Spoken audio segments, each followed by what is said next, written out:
माताएं बहनों को नागपंचमी की हार्दिक शुभकामनाएं। हे नागों के देवता नागराज, मेरे महादेव, जो कोई भक्त नाग पंचमी के इस पावन दिन के महापुरी चैनल को सब्सक्राइब करे, उसकी झोली खुशियों से भर देना, उसके जीवन की हर निर्धनता सदा के लिए दूर कर देना। और जो कोई भक्त सावन माह की नाग पंचमी के दिन नाग पंचमी की कथा बहुत प्राचीन और श्रद्धा से जुड़ी हुई है। यह व्रत श्रावण मास के शुक्ल पक्ष की पंचमी तिथि को मनाया जाता है। इस दिन नाग देवता की पूजा की जाती है। यहाँ एक प्रसिद्ध कथा दी जा रही है जो नाग पंचमी पर सुनाई और सुनी जाती है। नाग पंचमी की प्राचीन कथा बहुत समय पहले की बात है। एक किसान अपने परिवार के साथ खेतों में काम करता था। उसके 3 बेटे और एक बेटी थी। एक दिन वह खेत में हल चला रहा था। उसी दौरान उसने अनजाने में हल से नाग के बच्चों को काट डाला। यह देखकर नागिन को बहुत क्रोध आया। उसने बदला लेने का निश्चय किया। रात को नागिन किसान के घर आई और उसने तीनों बेटों को डस लिया। जब वह चौथे को डसने लगी, जो सबसे छोटा था, तो किसान की बेटी जाग गई। उसने नागिन को देखा और हाथ जोड़कर विनती करने लगी, हे नाग माता, कृपया मेरे भाई को मत मारो। आपने पहले ही मेरे 3 भाई छीन लिए हैं। मैं आपकी पूजा करूंगी, दूध और अन्न अर्पित करूंगी। कन्या की विनम्रता और सच्चे भाव से नागिन प्रसन्न हो गई।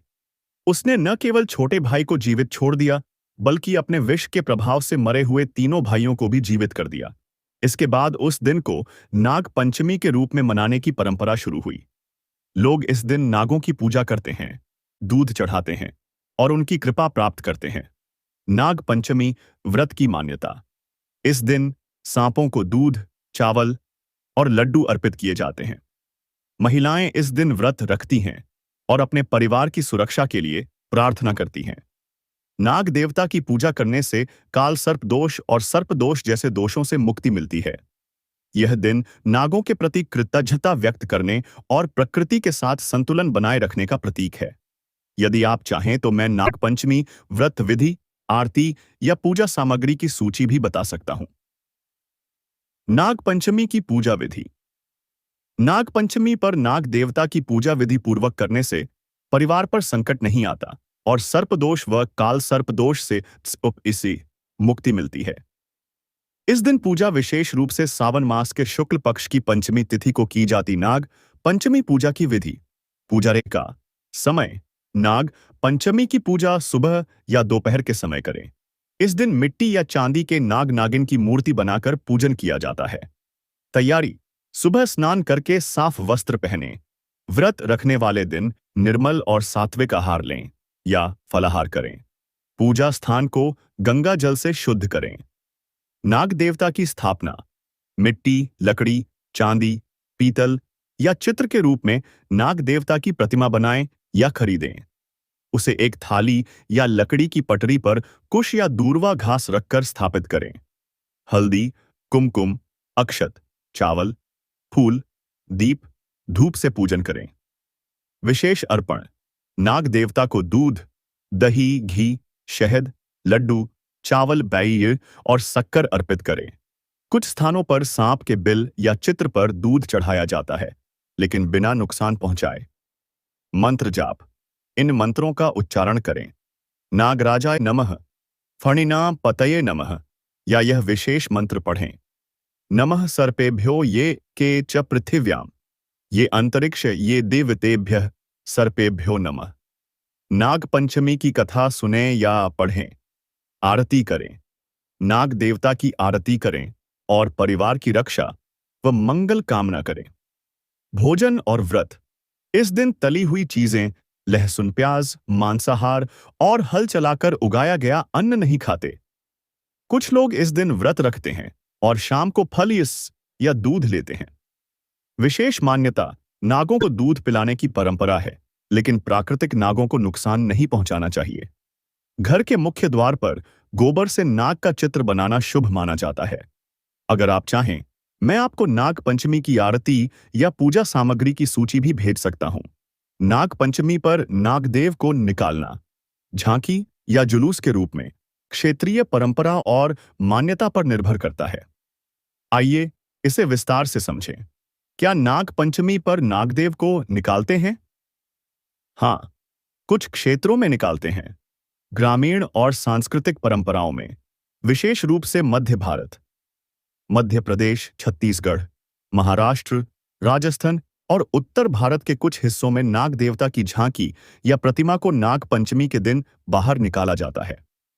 बीन बजाकर सपेरे सजीव नाग के साथ नाग देवता का पूजन करते हैं और लोग दूध, चावल, फूल आदि अर्पित करते हैं। कुछ जगहों पर नाग मंदिरों में विशेष शोभा यात्रा भी निकलती है। नहीं, हर जगह नहीं निकालते। शहरी इलाकों या जहां पशु संरक्षण की चेतना अधिक है, वहां सांपों को पकड़कर निकालने की परंपरा नहीं होती। वहां केवल चित्र या मूर्ति के रूप में घर में या मंदिर में पूजा की जाती है। महत्वपूर्ण चेतावनी: जीवित सांपों को निकालकर दूध पिलाना या उन्हें पूजा के लिए पकड़ना अवैध और हानिकारक हो सकता है।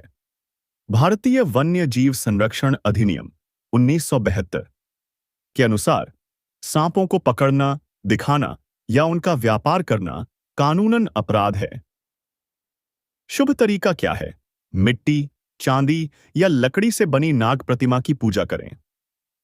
सांपों के स्वरूप का चित्र बनाकर या मंदिर में नाग देवता के स्वरूप को दूध, चावल और फूल अर्पित करें। जीवित नागों को तंग करने से बचें। यदि आप बताएं कि आप किस राज्य जिले से हैं, तो मैं आपके क्षेत्र की परंपरा के अनुसार सही जानकारी दे सकता हूं। नाग पंचमी के दिन तुलसी पर क्या चढ़ाना चाहिए?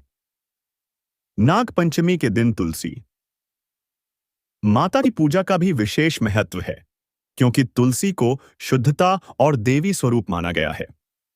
इस दिन तुलसी पर विशेष चीजें चढ़ाई जाती हैं, ताकि घर में सकारात्मक ऊर्जा और सुख शांति बनी रहे। तुलसी पर चढ़ाने योग्य वस्तुएं: जल, पानी या गंगा जल। सबसे पहले तुलसी को स्नान कराएं। हल्का जल अर्पित करें। कच्चा दूध या पंचामृत, यदि संभव हो, थोड़ा दूध या पंचामृत तुलसी पर छिड़क सकते हैं, अधिक मात्रा नहीं। कुमकुम या हल्दी, तुलसी के गमले पर हल्दी या कुमकुम लगाएं। पत्तियों पर सीधे न लगाएं। अक्षत, चावल, तुलसी माता के अक्षत, चावल रखें। फूल, विशेषकर पीले या सफेद, तुलसी पर गेंदे या चमेली जैसे फूल चढ़ाएं। तुलसी पर कोई भी कटे हुए या मुरझाए फूल न चढ़ाएं। दीपक, घी या तेल का, तुलसी के पास दीपक जलाएं, विशेषकर शाम को। धूप, अगरबत्ती, पूजा के दौरान धूप या अगरबत्ती साई लगाना शुभ होता है। मीठा भोग या बताशे, तुलसी माता को बताशे या मिश्री अर्पित करें, क्या न करें। तुलसी के पत्ते इस दिन नहीं तोड़ने चाहिए, क्योंकि श्रावण मास में तुलसी माता विश्राम करती हैं। तुलसी पर सिंदूर नहीं चढ़ाना चाहिए। तुलसी को अर्पित चीजें गंदे हाथ या मन से नहीं चढ़ानी चाहिए। विशेष मंत्र: तुलसी पूजन करते समय यह मंत्र बोल सकते हैं: तुलसी श्री रूपेण जय, नारायण प्रियासित्वम, पावनी सर्वतीर्थानाम, नमस्ते तुलसी।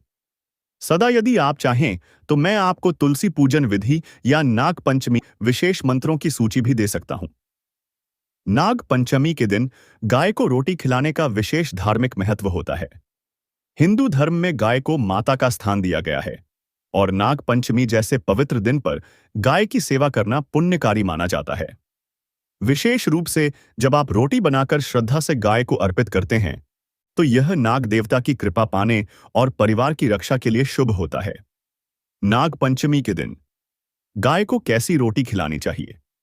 गेहूं की शुद्ध रोटी बनाएं, बिना लहसुन, प्याज और नमक की सादी।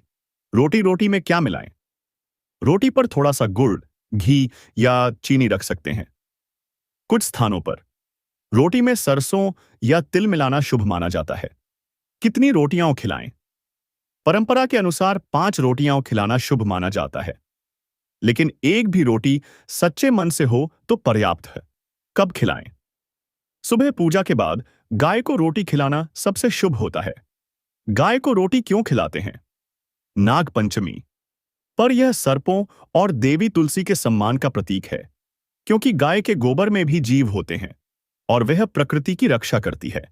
मान्यता है कि गाय को भोजन कराने से नाग देवता प्रसन्न होते हैं और जीवन में सर्पदोष नहीं आता। तस्य स्पर्श ध्यान रखें, रोटी ताजी और बिना जली होनी चाहिए। गाय को प्यार और श्रद्धा से खिलाएं, कभी जोर जबरदस्ती न करें। यदि आप चाहें तो नाग पंचमी से जुड़ी दान की विधि या व्रत कथा भी बता सकता हूं। नाग पंचमी के दिन लहसुन और प्याज का क्या करना चाहिए? नाग पंचमी जैसे धार्मिक और पवित्र दिन पर लहसुन और प्याज का सेवन वर्जित माना जाता है। यह दिन व्रत, पूजा और सात्विकता का प्रतीक होता है और इस दिन शरीर, मन और भोजन को शुद्ध रखना बहुत जरूरी होता है। क्या नहीं करना चाहिए? लहसुन और प्याज का सेवन न करें। ये दोनों ही राजसिक, तामसिक, उत्तेजना और आलस्य बढ़ाने वाले भोजन में गिने जाते हैं, जो व्रत और पूजा के समय अशुद्ध माने जाते हैं। ऐसे भोजन से भी बचें जिसमें लहसुन प्याज मिला हो, जैसे चटनी, ग्रेवी वाली सब्जी या किसी भी प्रोसेस्ड फूड में। भोजन पकाने से पहले किचन से लहसुन प्याज हटा दें ताकि भूलवश प्रयोग न हो जाए, पिस जाए। क्या करें? इस दिन सात्विक भोजन करें, जैसे दाल बिना लहसुन प्याज, आलू, कद्दू, लौकी, सीताफल जैसी सब्जियां, फल, दूध, मीठा, खीर या साबूदाना। पूजा पाठ करने से पहले भोजन शुद्ध और सरल रखें।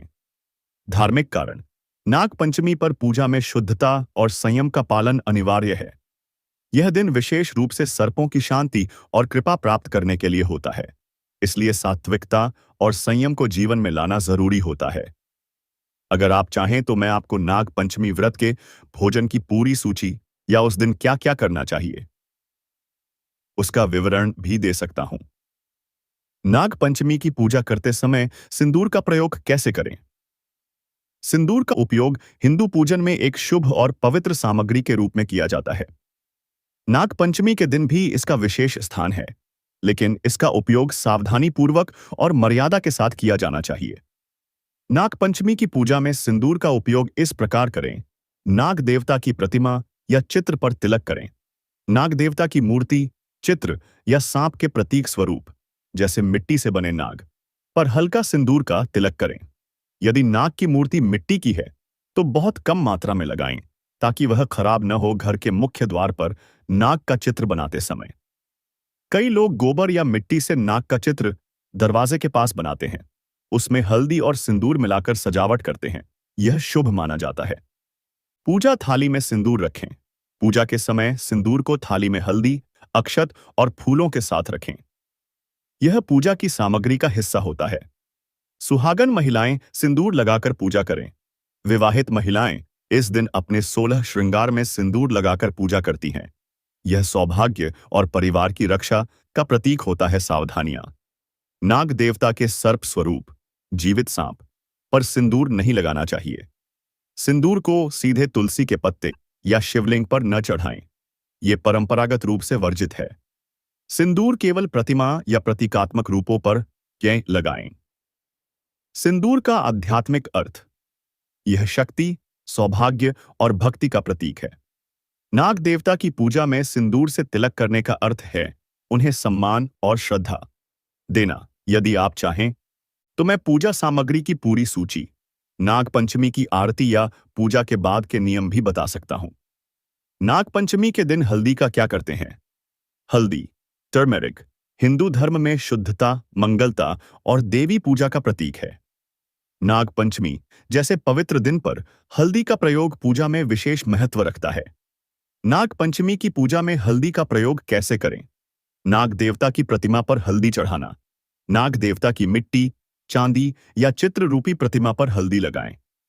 छोटा टीका या बिंदी रूप में नाग देवता के मस्तक पर लगाएं। हल्दी कुमकुम से तिलक करें। पूजा थाली में हल्दी और कुमकुम दोनों रखें। पहले हल्दी और फिर कुमकुम का तिलक नाग देवता पर करें। मुख्य द्वार या दीवार पर और से नाग का चित्र बनाते समय जब गोबर या मिट्टी से नाग का प्रतीक बनाते हैं तो उसे सजाने के लिए हल्दी से पीला रंग भरते हैं। हल्दी का जल बनाकर छिड़काव करें। पूजा स्थल और घर के कोनों में हल्दी मिले हुए जल का छिड़काव करें। यह शुद्धि और नकारात्मकता हटाने के लिए होता है। सुहाग सामग्री में शामिल। विवाहित महिलाएं इस दिन जो 16 श्रृंगार करती हैं, उसमें हल्दी को भी शामिल करती हैं। तुलसी या घर के आंगन में हल्दी का टीका लगाना शुभ माना जाता है। क्या न करें? हल्दी को तुलसी के पत्तों पर सीधे न लगाएं। अगर पूजा तुलसी की भी कर रहे हों, हल्दी को सांपों के जीवित स्वरूप पर न लगाएं, क्योंकि यह उनके लिए हानिकारक हो सकता है। हल्दी का धार्मिक महत्व। हल्दी को लक्ष्मी, पार्वती और मंगल का प्रतीक माना जाता है। नाग पंचमी पर इसका प्रयोग घर में शांति, समृद्धि और दोष निवारण के लिए किया जाता है। अगर आप चाहें तो मैं आपको पूजा सामग्री की पूरी सूची या नाग पंचमी की व्रत विधि भी विस्तार से दे सकता हूं। नाग पंचमी की पूजा में शक्कर, चीनी का प्रयोग क्यों किया जाता है? नाग पंचमी की पूजा में शक्कर, चीनी का प्रयोग एक शुभ, मधुर और संतुष्ट देने वाला भोग समझा जाता है। इसका धार्मिक और प्रतीकात्मक महत्व। नाग पंचमी की पूजा में शक्कर का महत्व। मधुरता और शांति का प्रतीक। शक्कर या चीनी का भोग मधुरता, संतुलन और मन की शांति का प्रतीक है।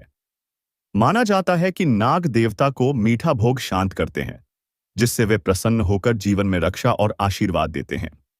सांप को हिंसा और क्रोध से दूर रखने का प्रतीकात्मक उपाय। नाग देवता को शांत और सौम्य बनाने के लिए मीठे पदार्थ जैसे दूध, बताशे और शक्कर अर्पित किए जाते हैं। भोग सामग्री में प्रयोग। शक्कर को अक्सर चावल, अक्षत या दूध के साथ मिलाकर नाग देवता को अर्पित किया जाता है। कुछ लोग शक्कर और चावल मिलाकर सांप के बिल के पास या नाग चित्र पर चढ़ाते हैं। शक्कर चढ़ाने की विधि। पूजा थाली में थोड़ी सी शुद्ध शक्कर रखें। नाग देवता की प्रतिमा या चित्र पर हल्का सा चुटकी भर चढ़ाएं। चाहें तो शक्कर में तुलसी का पत्ता या दूर्वा घास डालकर अर्पित करें। पूजा के बाद यह प्रसाद के रूप में परिवार को बांटा जाता है। ध्यान रखें, शक्कर साफ सुथरी और शुद्ध होनी चाहिए। किसी जीवित नाग को शक्कर या कोई भी भोग न चढ़ाएं, केवल प्रतीकात्मक या मूर्ति पर ही चढ़ाएं। धार्मिक मान्यता। मीठा अर्पण करने से देवता प्रसन्न होते हैं और जीवन में कड़वाहट दूर होती है। नाग देवता को शक्कर चढ़ाकर काल सर्प दोष से मुक्ति, संतान सुख और रोगों से रक्षा की प्रार्थना की जाती। यदि आप चाहें तो मैं पूजा की संपूर्ण सामग्री, मंत्र या भोग सूची भी तैयार कर सकता हूं। नाग पंचमी के दिन बचे हुए दूध का क्या करना चाहिए? नाग पंचमी पर नाग देवता को दूध अर्पित करना बहुत पवित्र माना जाता है, लेकिन पूजा के बाद अगर दूध बच जाए तो उसे सम्मानपूर्वक और धर्मसम्मत तरीके से उपयोग करना चाहिए। दूध को फेंकना अपशगुन और अनादर माना जाता है। नाग पंचमी के दिन बचे हुए दूध के उपाय। दूध को तुलसी या पीपल के पेड़ की जड़ में अर्पित करें हुए। दूध को तुलसी के बेटीटी के पौधे, पीपल के पेड़ या गाय के बछड़े की जड़ में अर्पित करें। यह पवित्र जलदान माना जाता है और पुण्यदायक होता है। गाय को पिलाएं। यदि गाय उपलब्ध है तो वह दूध गाय को पिलाना अत्यंत पुण्यदायक होता है। गाय माता को दिया गया दूध देवताओं को अर्पण के बराबर फल देता है।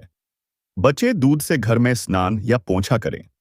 कुछ लोग पूजा के बचे हुए दूध को पानी में मिलाकर घर के मुख्य दरवाजे या आंगन में छिड़कते हैं। इससे नकारात्मक ऊर्जा दूर होती है। पंचामृत या प्रसाद में उपयोग करें, यदि शुद्ध है।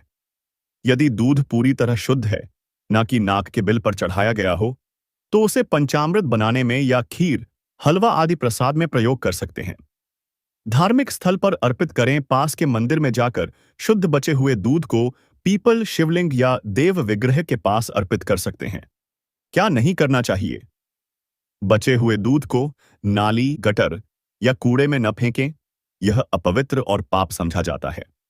उबले हुए दूध को दोबारा चढ़ाना या बॉसिटे या अगले दिन प्रयोग करना नहीं चाहिए। उसे उसी दिन सम्मानपूर्वक उपयोग करें। धार्मिक मान्यता। जो पदार्थ देवता को अर्पित किया गया हो उसे त्यागना नहीं चाहिए, वह प्रसाद होता है। बचे हुए दूध को भी प्रसाद की भावना से ग्रहण या अर्पित करना शुभ माना जाता है। यदि आप चाहें तो मैं आपको नाग पंचमी की पूजा विधि, भोग सामग्री सूची या पूजा में की जाने वाली 10 प्रमुख गलतियां भी बता सकता हूं।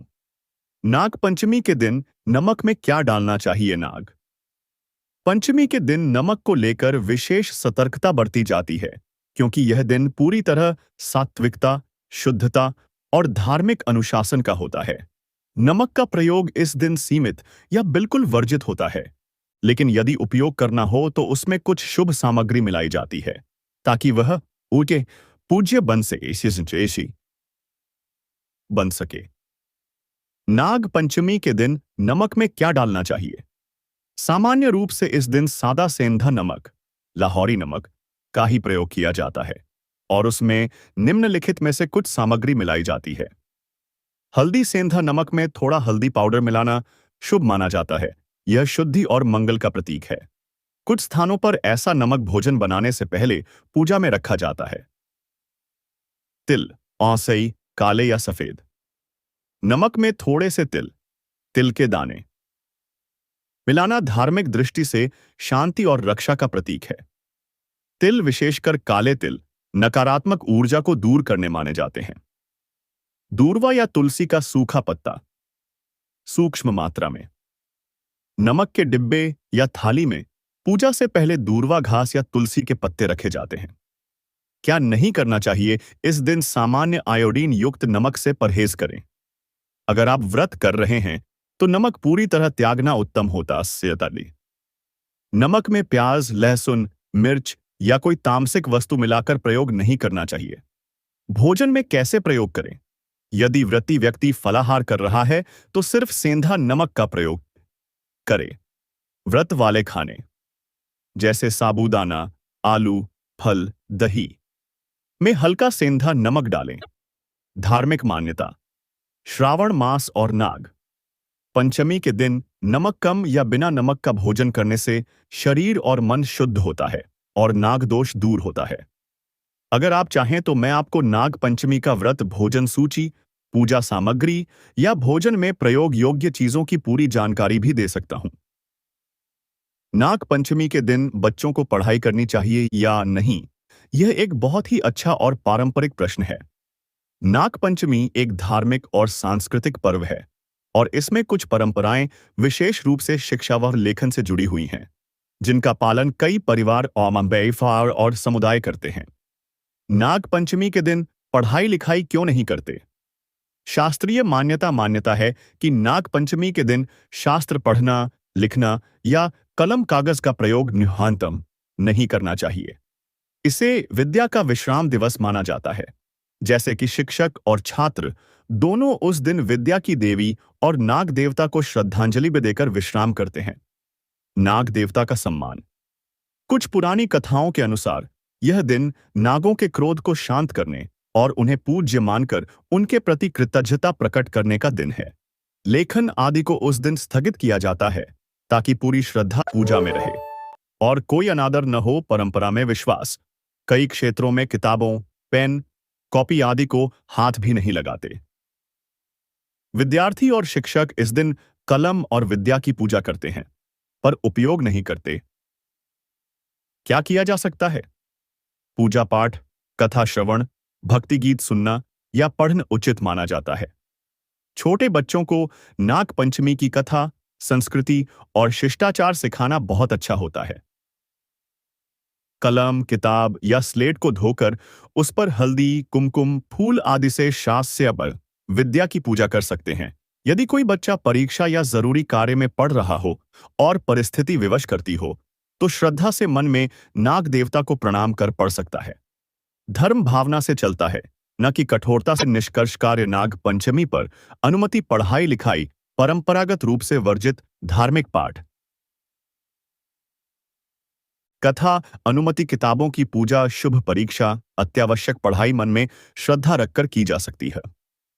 अगर आप चाहें तो मैं आपको बच्चों के लिए नाग पंचमी की आसान कथा या पूजन विधि बच्चों के अनुसार भी बता सकता हूं। नाग पंचमी के दिन किसकी पूजा करते हैं? नागदेव की या नागिन की? नाग पंचमी के दिन मुख्य रूप से नागदेव, सर्पों, सांपों की पूजा की जाती है, लेकिन कुछ परंपराओं और कथाओं में नागिन का भी स्मरण और सम्मान होता है। मुख्य पूजा, नागदेव की नाग पंचमी पर ये प्रमुख नागदेव पूजित होते हैं। शेषनाग भगवान विष्णु की शैया स्वरूप, वासुकी नाग समुद्र मंथन में उपयोग हुआ। शिवजी के गले में शोभित तक्षक नाग, कालिय नाग, अनंत, पद्म, महापद्म, कुलिक आदि 8 प्रमुख नागों की पूजा का उल्लेख मिलता है। पूजा के दौरान इन 8 नागों के नामों का स्मरण किया जाता है। अनंतम वासुकिं शेषम पद्मनाभम च कम्बलम, शंखपालम धार्तराष्ट्रम तक्षकम कालियम तथा एतानि नव नामानि नागानाम च महात्मनाम सायंकाले पठेन नित्यम प्रातः काले विशेषतः। क्या नागिन की भी पूजा होती है? प्रत्यक्ष रूप से नागिन की पूजा नहीं की जाती, परंतु नाग देवता के परिवार का रूप मानकर उन्हें भी सम्मान दिया जाता है। नाग पंचमी की कथा में नागिन सर्प माता का उल्लेख आता है, जब वह अपने मरे हुए बच्चों का बदला लेने किसान के पुत्रों को डसने जाती है और बेटी के विनती पर शांत होकर आशीर्वाद देती है। इसलिए कुछ परंपराएं नागिन माता के क्रोध निवारण और आशीर्वाद हेतु उनका भी मानसिक स्मरण करती हैं। पूजन में क्या किया जाता है?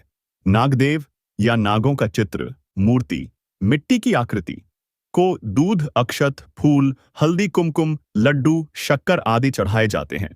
नागिन की प्रतिमा नहीं बनाई जाती, लेकिन पूजन का फल नागवंश के सभी जीवों को समर्पित किया जाता है।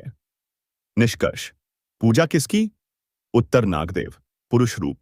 मुख्य पूजा उन्हीं की होती है। नागिन श्रद्धा से स्मरण, पर विधिवत पूजा नहीं होती। अगर आप चाहें तो मैं नागदेव की संक्षिप्त आरती, पूजा मंत्र या पूजा सामग्री सूची भी भेज सकता हूं।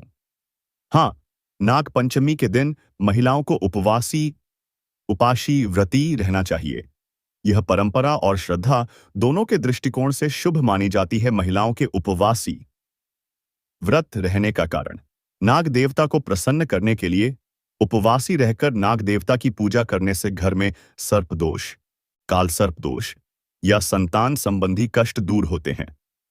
परिवार की रक्षा और संतान सुख के लिए महिलाएं विशेष रूप से यह व्रत अपने बच्चों की लंबी उम्र, पति की सुरक्षा और घर की शांति के लिए रखती हैं। परंपरा और लोक मान्यता: कई घरों में कन्याएं, विवाहित स्त्रियां और माताएं यह व्रत करती हैं और नागदेवता को दूध, चावल, शक्कर आदि चढ़ाती हैं। कैसा उपवास रखना चाहिए? प्रकार, विवरण: निर्जल उपवास: कुछ महिलाएं दिन भर बिना पानी उपवास रखती हैं। कम प्रचलित फलाहार उपवास: फल, दूध, साबूदाना, मीठा, सूखे मेवे का सेवन। सामान्य रूप से यही किया जाता है। सात्विक भोजन: एक समय कुछ महिलाएं पूजा के बाद शाम को बिना लहसुन प्याज का सात्विक खाना खाती हैं। क्या नहीं करना चाहिए उपवास में? नमक, सामान्य ऑयल का प्रयोग नहीं करें, केवल सेंधा नमक लें। प्याज, लहसुन, मांसाहार और गरिष्ठ भोजन वर्जित है। चावल और हल से जुड़ा अन्न, हल से बोया गया, कुछ परंपराओं में वर्जित माना जाता है। व्रत के साथ क्या करें? नाग पंचमी की पूजा करें। दूध, फूल, चावल, दूर्वा, शक्कर आदि चढ़ाएं। नाग पंचमी की कथा सुनें या पढ़ें। घर के दरवाजे पर गोबर या मिट्टी से नाग का चित्र बनाएं। निष्कर्ष: प्रश्न, उत्तर: क्या महिलाओं को उपवासी रहना चाहिए? हाँ, परंपरागत रूप से यह शुभ माना गया है। क्या यह व्रत जरूरी है? श्रद्धा और सामर्थ्य पर निर्भर है। मजबूरी हो तो मन से व्रत मान सकते हैं। अगर आप चाहें तो मैं नाग पंचमी व्रत कथा, पूजा विधि या व्रत में खाए जाने वाले फलाहार की सूची भी दे सकता हूं। हाँ, नाग पंचमी के दिन कलावा, मौली पहनना बहुत शुभ माना जाता है। कलावा यानी हिंदू रक्षा सूत्र को हाथ में बांधना शुभता, सुरक्षा और देवी देवताओं की कृपा पाने का प्रतीक है। नाग पंचमी जैसे पवित्र दिन पर कलावा बांधना धार्मिक दृष्टि से विशेष महत्व रखता है। नाग पंचमी पर कलावा पहनने का कारण: नाग देवता से रक्षा का आशीर्वाद पाने के लिए। यह माना जाता है कि कलावा पहनने से सर्प भय, बुरे सपने और काल सर्प दोष से रक्षा होती है। पूजा के समय शुभता के लिए: पूजा करते समय हाथ में कलावा हो तो वह शुद्धता और श्रद्धा का प्रतीक होता है। सौभाग्य और लंबी उम्र के लिए महिलाएं अपने पति और बच्चों के लिए कलावा बांधती हैं ताकि जीवन में सुख, सुरक्षा और स्वास्थ्य बना रहे। बना रहे। कलावा कैसे और कब बांधें?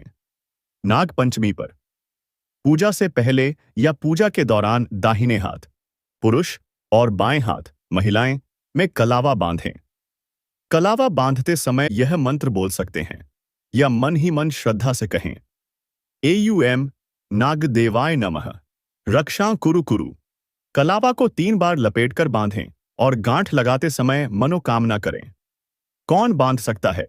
व्यक्ति कलावा बांधना महिलाएं बांध सकती हैं बाएं हाथ में, पुरुष बांध सकते हैं दाएं हाथ में। बच्चे उनके लिए भी शुभ होता है। व्रती विशेष रूप से व्रत रखने वालों को पहनना चाहिए। ध्यान रखें, पूजा का कलावा कटे फटे या पुराने कपड़े से न हो, नया और शुद्ध हो। इसे सम्मान के साथ पहने और जब तक संभव हो हाथ में रखें। निष्कर्ष प्रश्न उत्तर, क्या नाग पंचमी के दिन कलावा पहनना चाहिए? हाँ, यह शुभ, रक्षक और परंपरागत रूप से आवश्यक माना गया है। अगर आप चाहें तो मैं नाग पंचमी पूजा विधि, कलावा बांधने का विस्तृत मंत्र या पूजन सामग्री की सूची भी भेज सकता हूं। नाग पंचमी के दिन बामी यानी सांप के बिल को पूजने की परंपरा कई ग्रामीण और पारंपरिक हिंदू घरों में प्रचलित है। यह पूजा नाग देवता की कृपा प्राप्ति, सर्पदोष निवारण और घर परिवार की रक्षा के उद्देश्य से की जाती है। बामी सांप के बिल को नाग पंचमी पर कैसे पूजते हैं? यदि घर या खेत के पास बामी बिल हो तो सुबह स्नान कर साफ सुथरे वस्त्र पहने, पूजा सामग्री लेकर बामी के पास जाएं। फूल, विशेषकर दूर्वा और सफेद फूल। अक्षत, चावल, हल्दी, कुमकुम, शक्कर, लड्डू या मीठा दीपक, कलावा, रोली, पानी। गंगा जल हो तो उत्तम। बामी के बिल पर दूध धीरे धीरे चढ़ाएं। यह नागदेव को अर्पित माना जाता है। फूल, चावल, हल्दी, शक्कर आदि भी बामी पर अर्पित करें। दीपक जलाकर नागदेव से प्रार्थना करें। एयुएम कुरुकुल्य होम फट स्वाहा, नाग देवता नमः, रक्षा करें, कृपा करें। इसके बाद नाग पंचमी की कथा का पाठ करें या सुने। क्या नहीं करना चाहिए? बामी को खुदाई या छेड़छाड़ न करें। वहां जोर जोर से आवाज या शोरगुल न करें। बिना श्रद्धा या डर के बामी पूजा न करें। यह पूजन केवल श्रद्धा और विनम्रता से किया जाना चाहिए। अगर पास में बामी न हो तो क्या करें? आप मिट्टी से नागदेव की आकृति बनाकर घर के दरवाजे के पास पूजा कर सकते हैं या नागदेव की तस्वीर, प्रतिमा की पूजा करें। निष्कर्ष प्रश्नोत्तर, क्या नाग पंचमी पर बामी दी सांप के बिल की पूजा करते हैं? हाँ, यह बहुत पुरानी परंपरा है। क्या वहां जाकर दूध चढ़ाते हैं? हाँ, परंतु श्रद्धा और सावधानी के साथ। क्या यह जरूरी है? नहीं, यह परंपरा पर निर्भर करता है। मिट्टी या चित्र की पूजा भी मान्य है। अगर आप चाहें तो मैं नाग पंचमी व्रत कथा, पूजा विधि या पूजन मंत्रों की सूची भी भेज सकता हूं। नाग पंचमी के दिन महिलाओं को हरी चूड़ी पहनना सबसे शुभ माना जाता है। क्यों पहने हरी चूड़ियां नाग पंचमी पर? हरी चूड़ियां समृद्धि और सौभाग्य का प्रतीक होती हैं।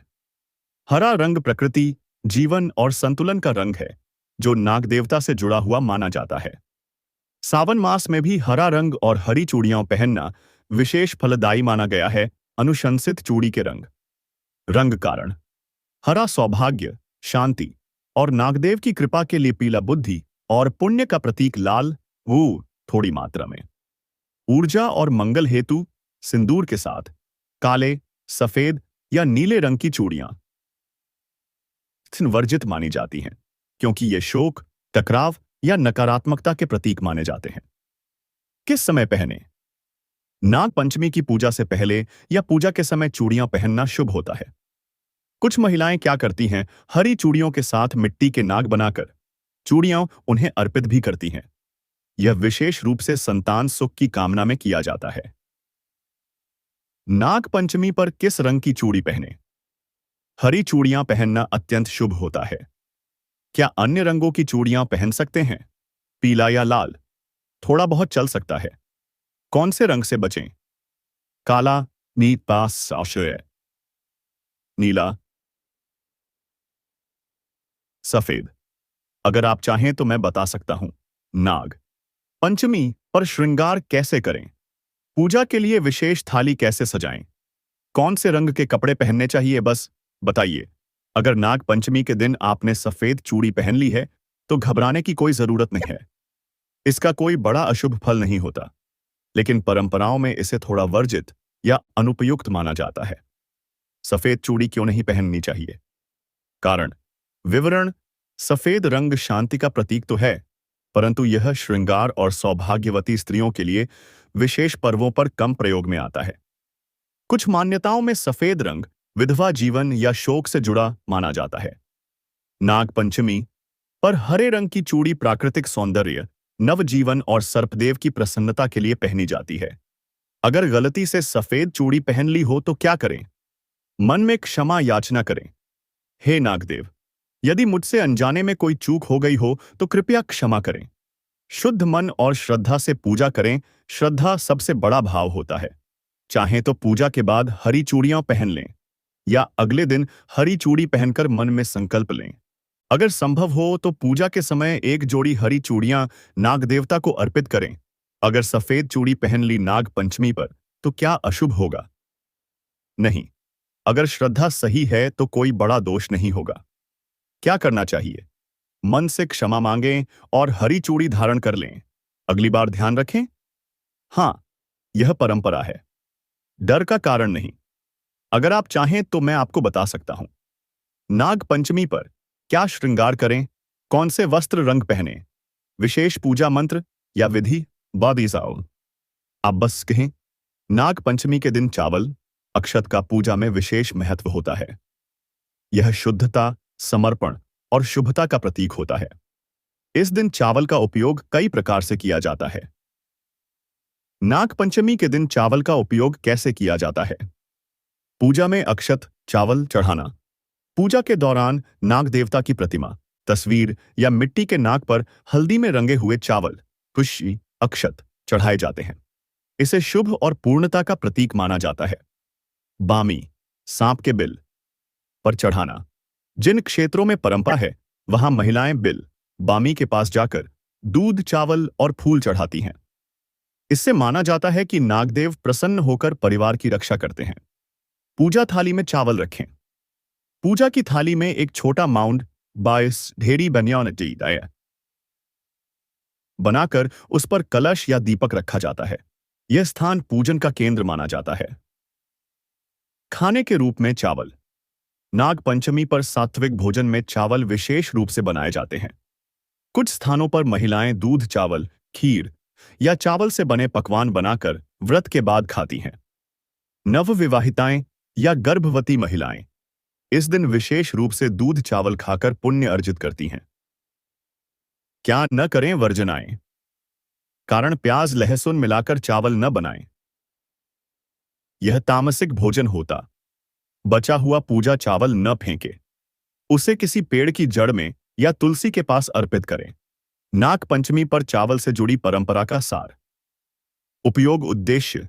अक्षत के रूप में चढ़ाना, नाग देवता को प्रसन्न करने हेतु पूजा थाली में रखना। पूजन सामग्री की शुद्धता के लिए दूध, चावल खाना। व्रत के पारण में सात्विक आहार। अगर आप चाहें तो मैं नाग पंचमी के पूरे पूजन की थाली कैसे सजाएं या चावल से जुड़ी कथा, मान्यता भी बता सकता हूं। बस बताइए। हाँ, नाग पंचमी के दिन बेलपत्र चढ़ाना बहुत शुभ माना जाता है, खासकर यदि आप नाग देवता के साथ साथ भगवान शिव की पूजा भी कर रहे हों।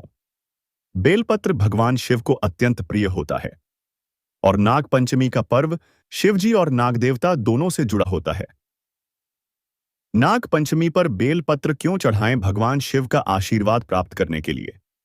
शिव जी के गले में वासुकी नाग का वास है और नाग पंचमी पर शिव जी की पूजा के साथ बेलपत्र चढ़ाने से नाग देवता भी प्रसन्न होते हैं। नाग देवता की शांति और कृपा के लिए कुछ परंपराओं में नागों की पूजा शिव के प्रतीक रूप में भी की जाती है। बेलपत्र 3 पत्तियों वाला होना चाहिए और उसमें कोई कटाव नहीं होना चाहिए। कैसे चढ़ाएं? बेलपत्र नाग पंचमी पर। चरण विवर। सबसे पहले बेलपत्र को साफ पानी से धो लें। उस पर चंदन या कुमकुम से एयूएम नमः शिवाय या एयूएम नागाय नमः लिख सकते हैं। यदि परंपरा हो। शिवलिंग पर बेलपत्र चढ़ाएं और नागदेवता की मूर्ति या चित्र पर भी अर्पित करें। बेलपत्र चढ़ाते समय मंत्र बोलें, एयूएम नमः शिवाय या एयूएम नागाय नमः। सूखा या टूटा हुआ बेलपत्र ना चढ़ाएं। एक बार चढ़ाया गया बेलपत्र दोबारा उपयोग नहीं करना चाहिए। अगर बेलपत्र न मिले तो तुलसी या दूब घास का उपयोग वैकल्पिक रूप से किया जा सकता है। हालांकि तुलसी नाग पूजा में आमतौर पर नहीं चढ़ाई। नाग पंचमी पर बेलपत्र चढ़ा सकते हैं। हाँ, विशेष रूप से शिव पूजा में नाग देवता को सीधे बेलपत्र चढ़ाएं। हाँ, यदि शिव के साथ पूजा हो रही हो, कोई विशेष नियम। हाँ, बेलपत्र शुद्ध हो, 3 पत्तियों वाला और बिना कटे हो। अगर आप चाहें तो मैं नाग पंचमी की पूरी पूजन विधि, मंत्र या शिव नाग संयुक्त पूजा की जानकारी भी दे सकता हूं। बताइए, किसमें मदद करूं? नाग पंचमी के दिन फूल चढ़ाना पूजा का एक महत्वपूर्ण भाग होता है और फूलों के रंग का भी इस दिन विशेष महत्व माना जाता है। सही रंग के फूल नाग देवता और भगवान शिव को प्रसन्न करने में सहायक माने जाते हैं। नाग पंचमी के दिन किस रंग के फूल चढ़ाएं? फूल का रंग, महत्व और कारण सफेद, श्वेत, शांति, पवित्रता और श्रद्धा का प्रतीक।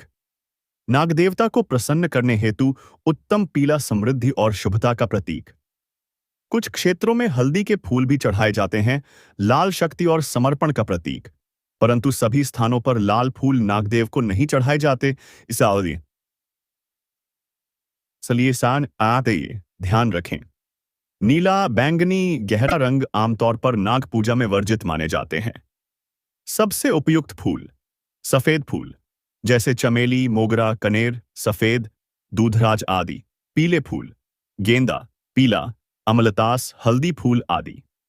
किस रंग के फूल नहीं चढ़ाने चाहिए? फूल का रंग क्यों नहीं मिले? काले फूल अशुभ माने जाते हैं। गहरे नीले या बैंगनी तामसिकता का प्रतीक माने जाते हैं। सूखे या मुरझाए फूल अपवित्र माने जाते हैं। फूल चढ़ाते समय ध्यान रखें, फूल ताजे और सुगंधित हों। पूजा से पहले फूलों को गंगा जल या साफ पानी से छिड़ककर शुद्ध करें। फूलों को तोड़ने के बाद सीधे जमीन पर न रखें, बल्कि थाली में सजाएं। फूल चढ़ाते समय मंत्र बोल सकते हैं, एयूएम नागाय नमः पुष्पम समर्पयामि। निष्कर्ष, सारांश। नाग पंचमी पर कौन से रंग के फूल चढ़ाएं? सफेद और पीले फूल कौन से फूलों से बचना चाहिए? काले, नीले या सूखे फूल सबसे प्रिय फूल? सफेद, चमेली या दूधराज? अगर आप चाहें तो मैं आपको नाग पंचमी पर फूलों से जुड़ा खास पूजन मंत्र, पूजन सामग्री सूची या पूरी पूजन विधि भी भेज सकता हूं। बताइए, नाग पंचमी के दिन महिलाओं को श्रृंगार सिंगर करना शुभ और परंपरागत रूप से उचित माना जाता है, खासकर विवाहित महिलाओं के लिए। यह दिन सिर्फ नागदेव की पूजा का ही नहीं, बल्कि सौभाग्य, परिवार की रक्षा और संतति सुख की कामना का भी प्रतीक है। नाग पंचमी के दिन महिलाओं को श्रृंगार क्यों करना चाहिए? कारण, विवरण, पति की दीर्घायु की कामना। विवाहित स्त्रियां 16 श्रृंगार करती हैं और व्रत रखती हैं। नागदेव को सुहाग का श्रृंगार प्रिय है। ऐसा माना जाता है कि श्रृंगार करने से नागदेव प्रसन्न होते हैं और परिवार को संकट से बचाते हैं। पूजा में पवित्रता और साज श्रृंगार का महत्व सजकर पूजा करना सम्मान और श्रद्धा का प्रतीक माना जाता है। कौन कौन से श्रृंगार करना चाहिए? श्रृंगार वस्तु महत्व। बिंदी, टीका सौभाग्य और शुद्धता का प्रतीक। सिंदूर पति के जीवन की रक्षा हेतु चूड़ियां, विशेषकर हरी या लाल। सौभाग्य की प्रतीक मेहंदी, सुहाग का चिन्ह, काजल, कंघी, गजरा। सामान्य श्रृंगार नई साड़ी या साफ वस्त्र। पूजा योग्य शुद्धता, सादा लेकिन शुभ श्रृंगार करें। पूजा में सजावट हो लेकिन दिखावा न हो। हरे, पीले, लाल रंगों का उपयोग करें। यह रंग शुभता और सौभाग्य के होते हैं। काले वस्त्र और गहरे मेकअप से बचें, अशुभ माने जाते हैं। अगर आप व्रत रख रही हैं, श्रृंगार करने के बाद ही पूजा करें। पहले स्नान करें, फिर स्वच्छ वस्त्र धारण करें। फिर श्रृंग नाग पंचमी पर महिलाओं को श्रृंगार करना चाहिए। हाँ, सौभाग्य के लिए शुभ होता है। श्रृंगार कौन कर सकता है? विवाहित और अविवाहित दोनों, पर विशेष रूप से सुहागिन महिलाएं कौन से रंग शुभ होते हैं? हरा, पीला। अगर आप चाहें तो मैं आपको नाग पंचमी पर विशेष श्रृंगार सूची, पूजन सामग्री या पूरे दिन की विधि भी भेज सकता हूं। बस बताइए। हाँ, नाग पंचमी के दिन दिया दीपक जलाना अत्यंत शुभ और आवश्यक माना जाता है। दीपक पूजा की पवित्रता और शक्ति का प्रतीक होता है। यह घर में सकारात्मक ऊर्जा और नाग देवता की कृपा लाने वाला माना जाता है। नाग पंचमी पर दिया क्यों जलाना चाहिए? कारण, विवरण। नाग देवता को प्रसन्न करने के लिए दीप जलाने से पूजा पूर्ण मानी जाती है। सकारात्मक ऊर्जा के लिए घर से नकारात्मकता दूर होती है। शुभता और शांति के लिए दीप जलाने से वातावरण पवित्र होता है और कष्टों से रक्षा होती। दिया कब और कैसे जलाएं? पूजा से पहले या पूजा के समय जब नाग देवता की पूजा आरंभ करें, उसी समय दीप जलाएं। सुबह और शाम दोनों समय दीपक जलाना उत्तम माना जाता है। किस प्रकार का दिया जलाना चाहिए? प्रकार, क्यों मिट्टी का दीपक सबसे शुद्ध और पारंपरिक? देशी घी या तिल के तेल का दीपक, शुद्धता और शुभता का प्रतीक। कपास की बाती पवित्रता का दीपक जलाकर तुरंत न बुझाएं। दीपक को गंदे स्थान पर न रखें। पूजा का दीपक पश्चिम दिशा में न रखें। अग्निकोण पूर्व या उत्तर पूर्व सर्वोत्तम होता है। दीप जलाते समय मंत्र, ऐच्छिक दीपज्योति नमः यह शुभम करोति कल्याणम आरोग्यम धन संपदा शत्रु बुद्धि विनाशाय दीपज्योतिर्नमोस्तु। नाग पंचमी के दिन दीपक जलाना चाहिए। हाँ, शुभ और आवश्यक। किसमें दीप जलाएं? मिट्टी का दीप, घी या तिल के तेल से कब जलाएं? सुबह पूजा के समय और शाम को। अगर आप चाहें तो मैं नाग पंचमी के संपूर्ण पूजन विधि, कथा और आरती भी भेज सकता हूं। बताइए, किसमें रुचि है? नाग पंचमी के दिन पूजा करते समय बाल खुले रखने चाहिए या बांधने चाहिए? यह एक बहुत सामान्य और महत्वपूर्ण प्रश्न है, खासकर महिलाओं के लिए। सही उत्तर, नाग पंचमी के दिन पूजा करते समय बाल बांधकर रखने चाहिए। क्यों बाल बांधकर रखने चाहिए? कारण, विवरण। पूजा में पवित्रता का नियम। खुले बाल को पूजा में अशुद्धता का प्रतीक माना जाता है। नाग देवता की पूजा में विनम्रता आवश्यक है। खुले बाल अहंकार, लापरवाही का संकेत माने जाते हैं। एकाग्रता और ध्यान, बांधे बालों से मन शांत रहता है और ध्यान अच्छा लगता है। शास्त्रों में नियम, धार्मिक ग्रंथों और लोक परंपराओं में पूजा के समय बाल बांधने की परंपरा है। बाल बांधने के कुछ सुझाव। बालों को साफ करके छोटी या जुड़ा आसा ऐसा देर बना सकते हैं। छोटी में फूल जैसे गजरा लगाना भी शुभ माना जाता है। पूरे बाल खुले न छोड़ें। हल्का सा साज श्रृंगार और सलीका जरूरी होता है। किन बातों से बचें? बात क्यों नहीं करें? पूरी तरह खुले बाल पूजा में अशुद्धता मानी जाती है। गीले बाल अशुद्ध माने जाते हैं। अस्त व्यस्त बाल, पूजा में अनुशासन और शुद्धता आवश्यक है। नाग पंचमी के दिन पूजा में बाल खुले रखने चाहिए। नहीं, बाल कैसे रखें? बांधकर, छोटी या जुड़ा बनाकर बालों में फूल लगा सकते हैं। हाँ, शुभ माना जाता है। अगर आप चाहें तो मैं आपको नाग पंचमी की पूजा विधि, पूजा सामग्री या शुभ रंग व श्रृंगार सूची भी भेज सकता हूं। बताइए, नाग पंचमी की पूजा के दौरान अगर आप पूजा सामग्री अर्पित करते समय गीत या भजन गाना चाहें तो यह बहुत ही शुभ और मनोभावनात्मक कार्य है। इससे पूजा का माहौल पवित्र और भावपूर्ण बनता है और नागदेव प्रसन्न होते हैं। पूजा सामग्री अर्पण के समय गाया जाने वाला पारंपरिक भजन गीत, नाग देवता आरती भजन, सरल और प्रचलित। नाग देवता तुझको वंदन, तेरी पूजा से मिटे बंधन, दूध चढ़ाएं, फूल चढ़ाएं, रक्षा करे तू हर संतान। ऊ नमो नागाय, नागराजाय नमः, जो करे सच्चे मन से ध्यान, हर संकट से पाए समाधान। जय नाग देवता, जय नाग देवता। पूजन सामग्री चढ़ाते समय गाने योग्य गीत। जब आप दूध, फूल, चावल, हल्दी, सिंदूर, शक्कर आदि चढ़ाएं तो आप यह पंक्तियां गा सकते हैं। दूध अर्पित करूं मैं, फूल भी चढ़ाऊं शुद्ध, मन से तुझको आज मनाऊं। नाग देवता कृपा करो आज, रखो हम सब पर अपना काज।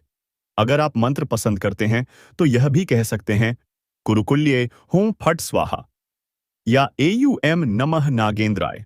अन्य लोकप्रिय नाग पंचमी भजन गीत पर मिलेंगे। नाग देवता सेनी आयो दर्पाय पे, नाग पंचमी व्रत आई रे सजनी। नाग देवता की आर, नाग पंचमी की पूजा में कौन सा गीत गाएं? भक्ति से भरा नाग देवता का भजन या आरती गीत का उद्देश्य पूजा सामग्री चढ़ाते समय श्रद्धा और वातावरण बनाना। किस भाषा में? आप हिंदी, ब्रज या स्थानीय बोली में भी गा सकते हैं। अगर आप चाहें तो मैं आपको पूरा गीत, आरती या मैं भजन संग्रह भी बना दूं, बताइए।